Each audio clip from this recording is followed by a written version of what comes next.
Hello and welcome back to my YouTube channel. आज की हमारी स्टोरी बहुत ही मिस्टीरियस और बहुत ही इंगेजिंग है, तो आप कोशिश करें कि इस वीडियो को फुर्सत में देखें, लेकिन एंड तक ज़रूर देखें। चलिए कहानी को शुरू करते हैं। मेरा नाम बेथ है और ये कहानी उस सफ़र की है जो हमने शुरू तो पैसे के लिए किया था, लेकिन ख़त्म हुआ सच के सामने खड़े होकर। जब मुझे पता चला कि हमारे दादा मर चुके हैं, तो सच बताऊं तो मुझे कोई ख़ास फ़र्क नहीं पड़ा। हम उनके बहुत करीब नहीं थे, ना कभी फ़ोन पे बातचीत होती थी और ना ही ज़्यादा मिलते जुलते थे। वो बस हमारी ज़िंदगी का एक हिस्सा थे, जो थे भी और नहीं भी थे। लेकिन उनकी मौत के बाद हमें एक लॉयर के ऑफिस बुलाया गया। मैं, मेरा भाई एडी और मेरी बहन पोर्टिया तीनों कई सालों बाद एक साथ बैठे थे। सच बोलूं तो हम फैमिली कम अजनबी ज़्यादा लग रहे थे। कोई किसी से ढंग से बात नहीं कर रहा था। एडी अपनी जगह पर चिड़ा हुआ बैठा था, पोर्टिया भी चुपचाप बैठी थी और मैं बस सबको देख रही थी। फिर लॉयर ने बात करनी शुरू की और बोला कि आपके दादा ने अपनी प्रॉपर्टी आप तीनों के नाम की है। हम तीनों खुशी के मारे तुरंत अलर्ट हो गए। फिर उन्होंने बताया कि उन्होंने एक शर्त रखी है कि तुम्हें एक रोड ट्रिप पूरी करनी होगी, तीनों को साथ में। कुछ तय जगहों पर जाना होगा और तभी आपको विरासत मिलेगी। पहले कुछ सेकंड कोई कुछ नहीं बोला। फिर एडी हंस पड़ा और बोला, मतलब हमें घूमने भेजा जा रहा है पैसों के लिए? उसे ये सब मजाक लग रहा था। पोर्टिया ने तुरंत मना कर दिया और बोली कि मैं नहीं जा सकती, मैं प्रेग्नेंट हूँ। लेकिन मैंने बिना ज़्यादा कुछ सोचे बोला कि मैं जाऊँगी। दोनों ने मेरी तरफ देखा। एडी ने पूछा, तू सीरियसली ये करने वाली है? मैंने कहा हाँ। सच ये है कि उस समय मुझे भी पूरी तरह समझ में नहीं आ रहा था कि मैं क्यों मान गई, लेकिन अंदर से एक फीलिंग आ रही थी, इसलिए मैंने हाँ कर दी। आखिर में पोर्टिया को भी मानना पड़ा और एडी भी मान गया, क्योंकि रूल क्लियर था कि अगर हम तीनों नहीं गए तो किसी को कुछ नहीं मिलेगा। और बस वहीं से हमारा सफ़र शुरू हुआ। सच कहूँ, उस दिन जब हम गाड़ी में बैठे तो ऐसा लग रहा था जैसे हम किसी ट्रिप पर नहीं, बल्कि किसी अधूरे काम को पूरा करने जा रहे हैं। एडी ड्राइविंग सीट पर बैठा था, मैं उसके बगल में और पोर्टिया पीछे। गाड़ी स्टार्ट हुई और धीरे धीरे हम शहर से बाहर निकलने लगे। रास्ते में बहुत ट्रैफिक था, लोगों की आवाज़ें थी, लेकिन जैसे जैसे हम आगे बढ़ते गए भीड़ कम होती गई, आवाज़ें खत्म होने लगी और कुछ देर के बाद बस सड़क थी और हम तीन लोग। कोई बात नहीं कर रहा था। मैंने कई बार सोचा कि कुछ बोलूं, लेकिन हर बार लगा कि क्या बोलूं। इतने सालों बाद किस बात से शुरुआत करूं, समझ ही नहीं आ रहा था। मैंने एक बार एडी की तरफ देखा। वो सड़क पर ध्यान दे रहा था, लेकिन उसके चेहरे पर साफ दिख रहा था कि उसे ये सब पसंद नहीं है। फिर मैंने पीछे मिरर में पोर्टिया को देखा, वो खिड़की के बाहर देख रही थी। कुछ देर बाद एडी ने अचानक रेडियो ऑन किया, लेकिन 2 सेकंड बाद ही बंद कर दिया। उसे भी साइलेंस तोड़ना था, लेकिन शायद वो भी नहीं जानता था कि कैसे। मैंने बहुत सोचने के बाद पूछ ही लिया कि कितना वक्त लगेगा। एडी ने बिना मेरी तरफ देखे कहा, जितना लगेगा उतना लगेगा। उसका टोन वही था, थोड़ा चिढ़ा हुआ, रूखा। मैंने बात वहीं खत्म कर दी। सड़क अब पूरी तरह सुनसान हो चुकी थी। चारों तरफ सूखी जमीन, कभी कभी दूर कोई पेड़ और बीच में हमारी गाड़ी। मैं खिड़की के बाहर देख रही थी, लेकिन असल में मैं सोच रही थी कि हमारे ग्रैंडफादर ऐसे इंसान नहीं थे जो बिना मतलब कुछ करें। अगर उन्होंने ये कंडीशन रखी है तो इसके पीछे कोई रीज़न ज़रूर होगा। मैं फिर से बोली, तुम लोगों को नहीं लगता कि ये थोड़ा अजीब है? एडी ने जवाब दिया, क्या अजीब है? पैसे मिल रहे हैं, ट्रिप करना है, बस। मैंने कुछ नहीं कहा, लेकिन मुझे अंदर से लग रहा था कि ये इतना सिंपल नहीं है। कुछ घंटे बाद हम अपने पहले लोकेशन के करीब पहुंचने लगे। एडी ने मैप देखा और गाड़ी धीरे धीरे साइड में रोक दी। उसने कहा, यही है। मैंने बाहर देखा। वो जगह बहुत ही साधारण थी, ना कोई खास बिल्डिंग, ना कोई साइन, बस एक खाली सा इलाका था। हम तीनों गाड़ी से उतरे और कुछ सेकंड तक बस खड़े रहे, क्योंकि हमें भी ये नहीं पता था कि यहाँ आके करना क्या है। ना हमारे पास कोई डायरेक्शन थी, ना कोई इंस्ट्रक्शन। एडी इरिटेट हो गया और बोला, बस यही था, यहाँ आना था। पोर्टिया कुछ नहीं बोली, लेकिन वो भी असहज महसूस कर रही थी। मैंने चारों तरफ देखना शुरू किया तो मुझे एक अजीब सा एहसास हुआ। ये जगह मैंने पहले देखी है। मैं पूरी तरह श्योर नहीं थी, लेकिन अंदर से कुछ कनेक्ट हो रहा था, जैसे कोई पुरानी याद जो साफ नहीं है, लेकिन कहीं ना कहीं मौजूद है। मैंने थोड़ा और ध्यान से देखा, वही रास्ता, वही खालीपन। मैं देख ही रही थी कि पोर्टिया बोली कि चलो वापस चलते हैं। एडी पहले ही गाड़ी की तरफ बढ़ चुका था। मैंने आखिरी बार उस जगह को देखा और फिर गाड़ी में बैठ गई। अब हम वापस चल रहे थे, लेकिन मेरा दिमाग उसी जगह पर अटका हुआ था। मैंने एडी और पोर्टिया को देखा, दोनों चुप थे, लेकिन मुझे समझ आ गया था हम तीनों एक ही बात सोच रहे हैं, बस कोई बोल नहीं रहा। गाड़ी आगे बढ़ती गई, रास्ता लंबा था, लेकिन अब ये सफ़र सिर्फ दूरी तय करने का नहीं था, ये हमें कहीं ले जा रहा था। और अंदर से मुझे साफ महसूस हो रहा था कि ये बस शुरुआत है, आगे जो होने वाला है वो हम तीनों की ज़िंदगी बदल देगा। मैंने आंखें बंद की और खुद से सिर्फ एक बात कही, अगर ये सब सच में उस दिन से जुड़ा है तो इस बार हम बच नहीं पाएंगे। गाड़ी चलती रही और उसी के साथ हमारा अतीत भी धीरे धीरे हमारे सामने आने लगा। मैंने एक बार एडी की तरफ देखा, वो गाड़ी चला रहा था, लेकिन उसका ध्यान पूरी तरह सड़क पर नहीं था। उसके हाथ स्टीयरिंग पर थे, लेकिन उसकी पकड़ थोड़ी ज़्यादा टाइट थी। वो कुछ सोच रहा था, और शायद वही जो मैं सोच रही थी। पीछे पोर्टिया चुप बैठी थी। उसने एक बार भी कुछ नहीं कहा था, लेकिन उसका चुप रहना ही बहुत कुछ कह रहा था। वो अनकंफर्टेबल थी और ये बात छुप नहीं रही थी। कुछ देर बाद मैंने बात शुरू करने की कोशिश की। मैंने कहा, तुम लोगों को नहीं लगता कि वो जगह थोड़ी जानी पहचानी थी? एडी ने बिना मेरी तरफ देखे कहा, नहीं, बस एक खाली जगह थी। मुझे पता था कि वो झूठ बोल रहा है। मैंने कुछ नहीं कहा, लेकिन मैंने बात वहीं ख़त्म भी नहीं की। मैंने थोड़ा रुककर फिर कहा, मुझे लगा जैसे मैं वहाँ पहले जा चुकी हूँ। इस बार एडी कुछ नहीं बोला, लेकिन पीछे से पोर्टिया बोली कि हाँ, मुझे भी ऐसा लगता है। अब ये सिर्फ मेरी फीलिंग नहीं थी, हम तीनों ने वो महसूस किया था। अब खामोशी और ज़्यादा भयानक हो गई, क्योंकि अब हम सबको पता था कि ये कोइंसिडेंस नहीं है। कुछ देर बाद एडी ने गाड़ी धीमी की और एक साइड पर रोक दी और कहा कि हम ब्रेक लेते हैं। असल में वो ब्रेक नहीं था, वो एक बहाना था। हम तीनों को बात करनी थी, लेकिन कोई सीधा शुरू नहीं कर पा रहा था। हम गाड़ी से उतरे। आसपास कुछ नहीं था, बस एक छोटा सा रोड साइड एरिया था। एडी गाड़ी के पास ही खड़ा रहा। पोर्टिया थोड़ी दूर चली गई। मैं वहीं खड़ी रही, सोचती हुई। मुझे अब साफ साफ नज़र आ रहा था, ये ट्रिप रैंडम नहीं है। ग्रैंडफादर ने ये लोकेशंस यूं ही नहीं चुनी होंगी। अगर पहली जगह हमें जानी पहचानी लगी, तो बाकी जगहें भी ऐसी ही होंगी। मतलब ये सब हमारे पास्ट से जुड़ा है।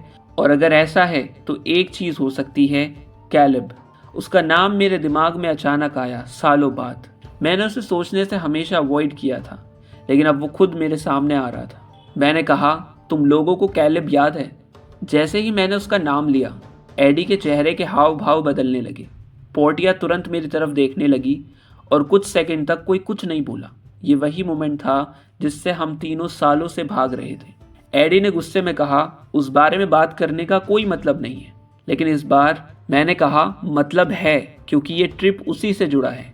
पोर्टिया डर गई और बोली, बैठ, छोड़ो ना इस बात को। लेकिन मैं चुप नहीं रही। मैंने कहा, वो एक्सीडेंट नहीं था। एडी गुस्से में आ गया और बोला, बैथ, बस कर। लेकिन मैं रुक नहीं रही थी, क्योंकि अब सब कुछ जुड़ने लगा था। और फिर हमारा दिमाग खुद हमें उस दिन में वापस ले गया। हम तीनों छोटे थे, गर्मियों का दिन था। हम घर से दूर एक सुनसान जगह पर गए थे। वहीं हमारी मुलाकात कैलिब से हुई थी। वो वहाँ का लोकल लड़का था। हम साथ घूम रहे थे, बातें कर रहे थे, लेकिन धीरे धीरे चीज़ें बदलने लगी। कैलिब बार बार एडी को चिढ़ा रहा था और उसका मजाक उड़ा रहा था। एडी पहले तो इग्नोर करता रहा, लेकिन फिर उसका गुस्सा धीरे धीरे बढ़ने लगा। मैं उस समय भी सब देख रही थी, लेकिन मैंने कुछ नहीं कहा। पोर्टिया भी वही थी, लेकिन वो भी चुप थी। और फिर एडी और कैलिब के बीच हाथापाई होने लगी। दोनों को रोकना मेरे लिए मुश्किल था। और फिर एडी ने कैलिब को एक जोर का धक्का दिया और उसका सिर जाके एक पत्थर पे लगा और उसकी मौके पर ही मौत हो गई। एडी पीछे हट गया। पोर्टिया एकदम फ्रीज हो गई और मैं बस देखती रह गई। कैलिब हिल नहीं रहा था। एडी ने उसे उठाने की कोशिश की। पोर्टिया एकदम से रोने लगी और तभी हमें समझ में आया कि वो उठने वाला नहीं है, वो मर चुका है। हम तीनों बहुत ज़्यादा डर गए कि अगर हमने किसी को बताया तो हमें पुलिस पकड़ लेगी और सज़ा देगी।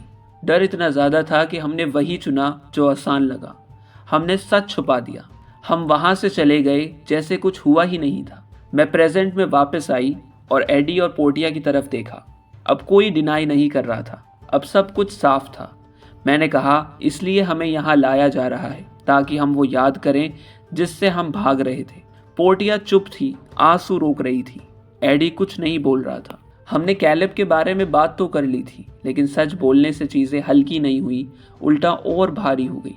गाड़ी चल रही थी, लेकिन अब ऐसा लग रहा था जैसे हम कहीं जा नहीं रहे, बल्कि धीरे धीरे किसी ऐसी जगह की तरफ धकेले जा रहे हैं जहां हमें जाना ही पड़ेगा। एडी गाड़ी चला रहा था, लेकिन अब वो पहले जैसा इरिटेट नहीं था। अब वो चुप था।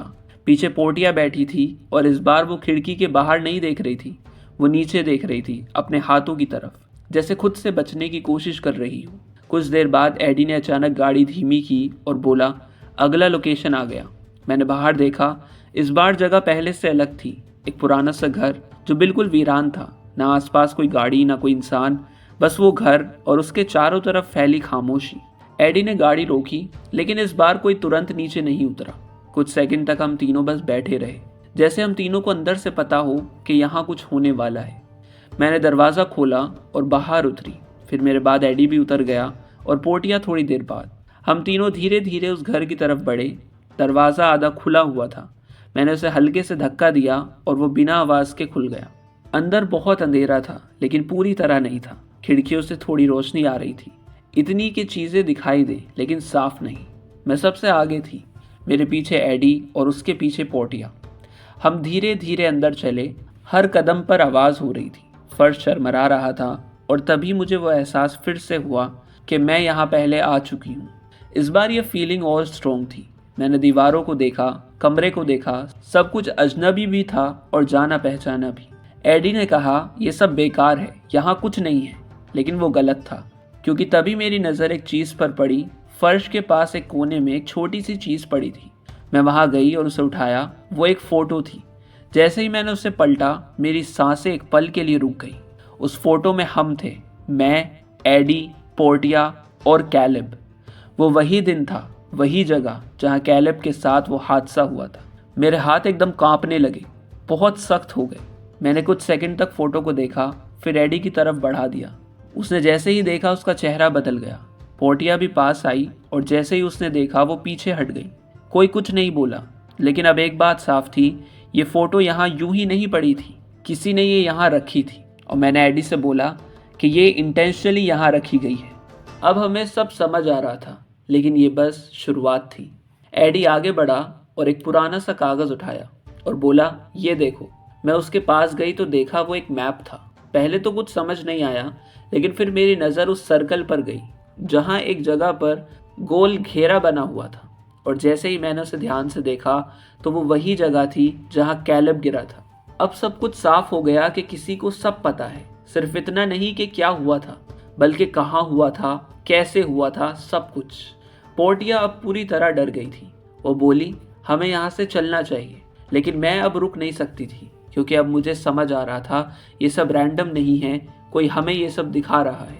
कोई चाहता है कि हम याद करें, और शायद कोई चाहता है कि हम टूट जाएं। फिर हम उस घर से बाहर आए और जैसे ही हम गाड़ी के पास पहुंचे, मैं फिर रुक गई। इस बार गाड़ी के पास ज़मीन पर कुछ पड़ा था। मैं धीरे धीरे आगे बढ़ी और उसे उठाया। जैसे ही मैंने उसे देखा, वो कैलेब की चीज़ थी। छोटी सी वो चीज़ जो उसके पास उस दिन थी जिस दिन उसके साथ हादसा हुआ था। अब कोई शक बाकी नहीं रह गया था। कोई था जिसने उस दिन को देखा था, जिसे किसी ने सब बताया था। पोर्टिया अब टूटने लगी थी और बोली कि ये सब क्यों हो रहा है। एडी चुप था, पहली बार बिल्कुल चुप। और मैं सिर्फ ये सोच रही थी कि ये कर कौन रहा है। और फिर मेरे मन में ख्याल आया कि कहीं ये हम में से तो कोई नहीं। मैंने एडी की तरफ देखा, फिर पोर्टिया की तरफ देखा। अब हम 3 लोग साथ खड़े थे, लेकिन फैमिली की तरह नहीं, सस्पेक्ट्स की तरह। मुझे समझ आ गया, ये सिर्फ पास्ट का सामना नहीं है, ये एक गेम है और हम उस गेम के बीच फंस चुके हैं। अब हम गाड़ी में बैठकर अपनी अगली लोकेशन की तरफ बढ़ रहे थे। गाड़ी जब उस आखिरी जगह पर आकर धीरे धीरे रुकी, तो इस बार सब कुछ पहले से अलग था।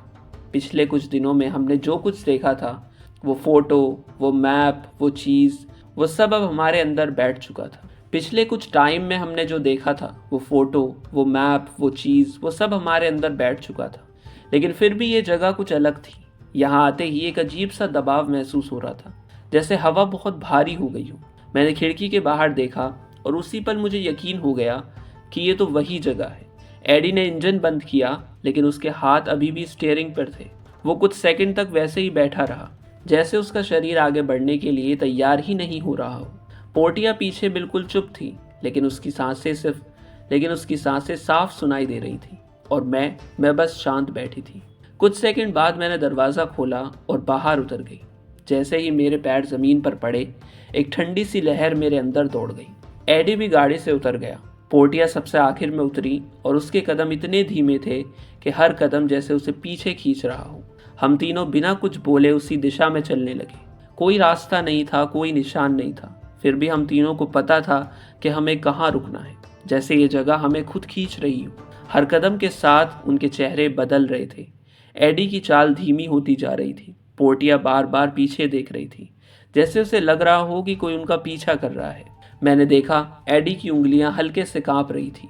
पोर्टिया की सांसें तेज हो रही थी। कुछ कदम और हम रुक गए, ठीक उसी जगह पर। वो स्पॉट जो दिखने में बस एक खाली ज़मीन का टुकड़ा था, लेकिन हमारे लिए वो खाली नहीं था। वहाँ एक कहानी दबी हुई थी, एक सच जिसे हमने सालों तक छुपाया था। एडी ने नीचे देखा और कहा, ये वही जगह है। पोर्टिया ने जैसे ही वो सुना, वो खुद को रोक नहीं पाई और उसकी आंखों से आंसू बहने लगे और बोली, हमने उसे यहीं छोड़ दिया था। कुछ सेकंड तक हम तीनों चुप रहे। हवा बिल्कुल शांत थी, लेकिन उस खामोशी में एक अजीब सी आवाज़ थी, जैसे कोई याद बार बार दोहराई जा रही हो। फिर एडी ने हमारी तरफ देखा और बोला, ये सब कौन कर रहा है?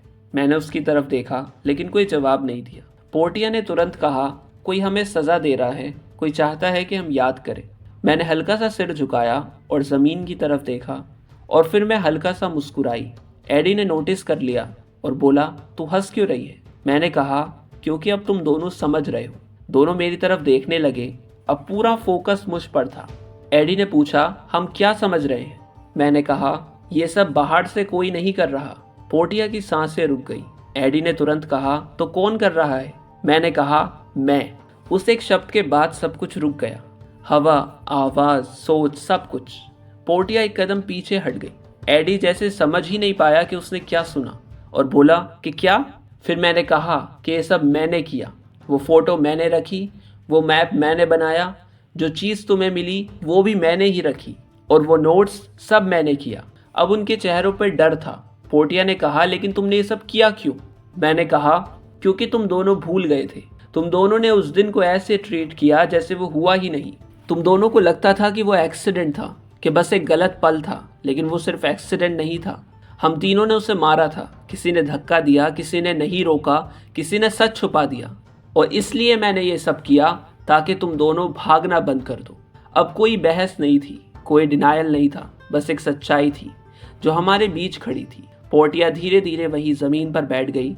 उसका शरीर कांप रहा था और वो रो रही थी, लेकिन उस रोने में सिर्फ डर नहीं था, उसमें सालों का दबा हुआ गिल्ट था जो अब बाहर आ रहा था। एडी पीछे हट गया। उसने मेरी तरफ देखना बंद कर दिया, जैसे उसे खुद पर यकीन ही नहीं हो रहा हो, जैसे उसे समझ आ रहा हो कि वो खुद कौन है और उसने क्या किया था। और मैं वहीं खड़ी रही, शांत, क्योंकि अब कुछ बचा ही नहीं था। जो सच था वो सामने आ चुका था। कोई पुलिस नहीं आई, किसी ने कुछ नहीं पूछा। बाहर से देखने पर सब वैसा ही था जैसा हमेशा होता है। सड़कें, हवा, वही जगह, कुछ भी बदला हुआ नहीं लगता था, लेकिन हमारे अंदर सब कुछ बदल चुका था। हम तीनों कुछ देर वहीं खड़े रहे, बिना कुछ बोले। ऐसा नहीं था कि बोलने के लिए कुछ नहीं था, बल्कि इतना कुछ था कि समझ ही नहीं आ रहा था कहाँ से शुरू करें। हर किसी के दिमाग में वही बात घूम रही थी, हमने क्या किया था, और उससे भी ज़्यादा हमने क्या नहीं किया था। सालों तक हमने खुद को यही समझाया कि वो बस एक एक्सीडेंट था, एक बुरा पल था जो बस हो गया। लेकिन उस दिन पहली बार लगा कि हम खुद से झूठ बोलते रहे। सच तो ये था कि हम तीनों वहाँ थे और हम तीनों ने मिलकर उसे वहीं छोड़ दिया था। अब जब सब सामने आ चुका था तो किसी पर गुस्सा नहीं आ रहा था, ना एडी पर, ना पोर्टिया पर और ना खुद पर भी। बस एक खालीपन था और एक अजीब सा एहसास था कि अब कुछ भी पहले जैसा नहीं रहेगा। मैंने धीरे धीरे गाड़ी की तरफ चलना शुरू किया।